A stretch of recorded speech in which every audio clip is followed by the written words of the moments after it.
The island where Stockholm was founded in the 13th century, that rectangular building is the Royal Palace. This island is ancient Stockholm with many 17th century buildings and quaint narrow streets. Modern Stockholm, like modern Paris, long since outgrew its original island home. Stockholm is not only Sweden's capital, but by virtue of geographical position and a fine harbor, is a great and beautiful seaport, the Queen of the Baltic.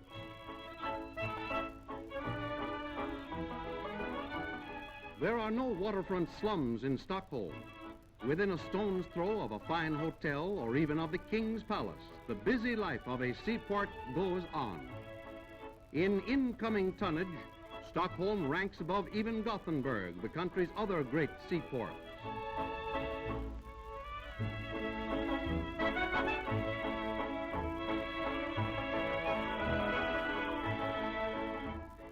Greater Stockholm now has a population of more than 700,000. It is a busy, modern metropolis with all the never-ending activity and traffic of a great city.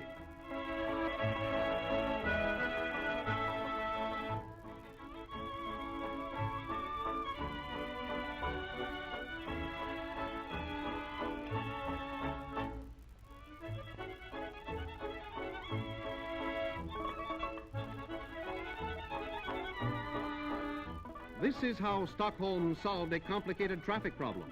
6 main thoroughfares meet here, but ingenious engineering allows everything to flow along smoothly without congestion. When the kings of Sweden, Norway, and Denmark and the President of Finland met at the Royal Palace in Stockholm in 1939, the occasion was symbolic of Scandinavian friendship.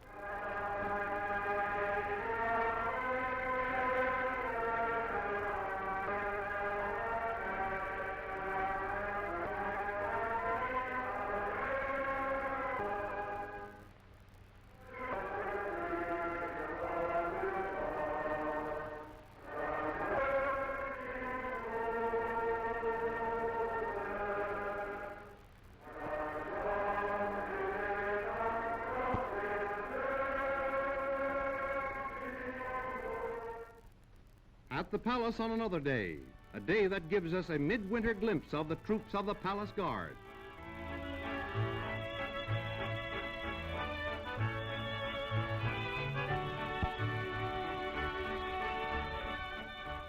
Winter does not bring ugliness to Stockholm. If anything, the city is even more beautiful in winter than in summer. It is real winter that the Swedes have, with long-lasting clean snow, bringing with it a wealth of scenic beauty and of fun. Of course, the snow also brings with it the work of clearing roadways and rail lines. But there is a certain picturesqueness in the way the task is performed, as the workers dump the surplus snow into the city's broad waterways.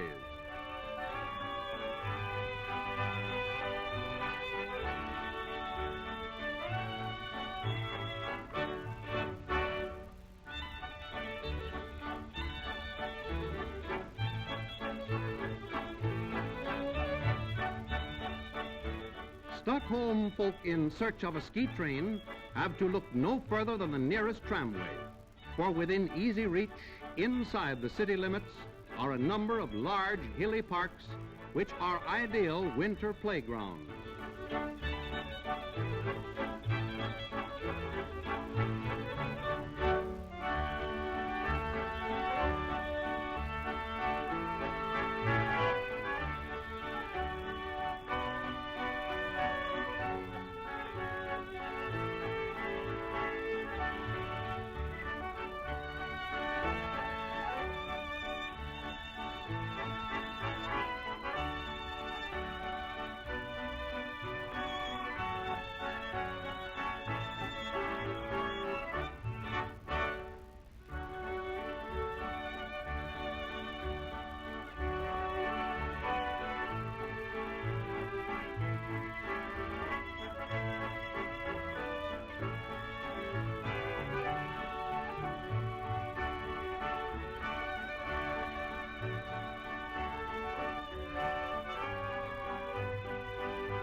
Through a wintry mist, we have our first look at the famous City Hall.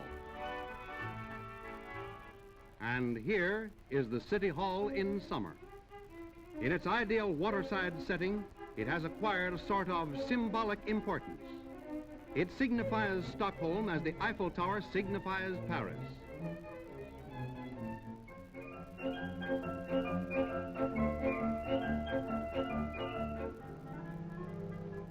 The harmonious use of the city's ever-present waterways in relation to its land and buildings is a major source of Stockholm's charm.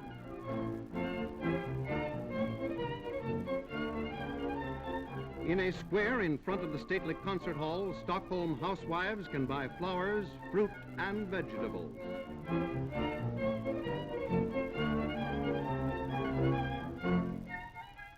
But many a Stockholm family raises its own flowers and fruits.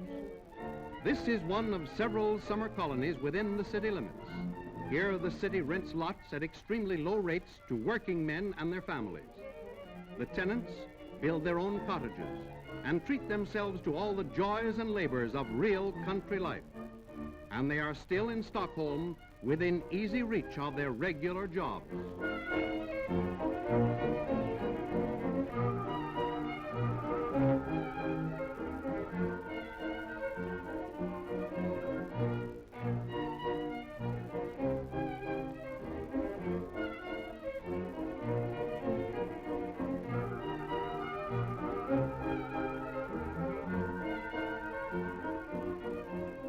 A sidewalk cafe.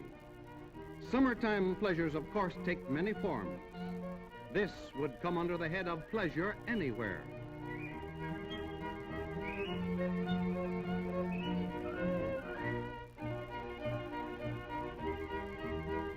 Even this must be fun, else why would the man do it? Maybe he has ambitions as a runner and is beginning by walking fast. For the Swedes are good track athletes. Here we are in Stockholm's famous stadium, scene of the Olympic Games of 1912 and of many notable civic ceremonies.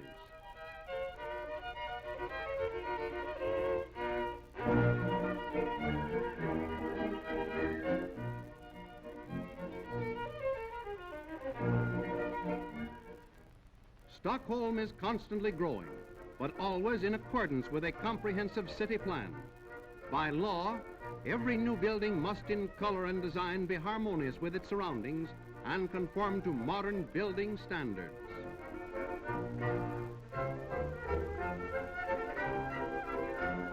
Note the recently built apartment houses atop the bluff. Near all the newer housing developments, the city has abundantly provided the people with beaches and swimming pools and playgrounds.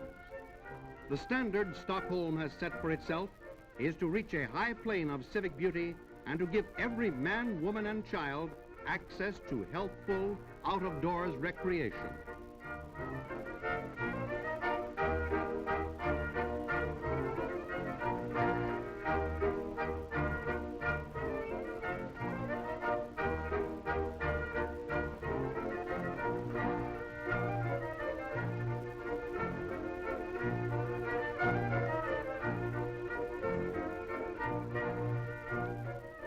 Would any large city be really complete without an amusement park?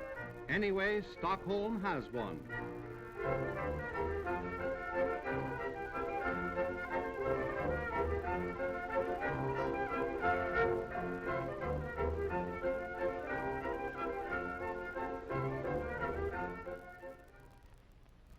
Now for a glimpse of the Swedish capital on a day of regal splendor. It is the wedding of Princess Ingrid and Crown Prince Frederick of Denmark, and Stockholm shows how it can look on a real gala occasion.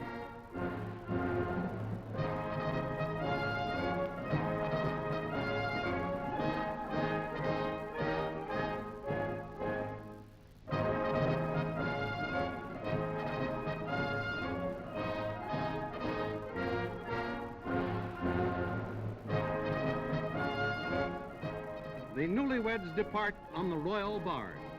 Let it be quickly said that the bride and groom are not going all the way to Denmark in this ancient craft, but only down the bay to Prince Frederick's yacht.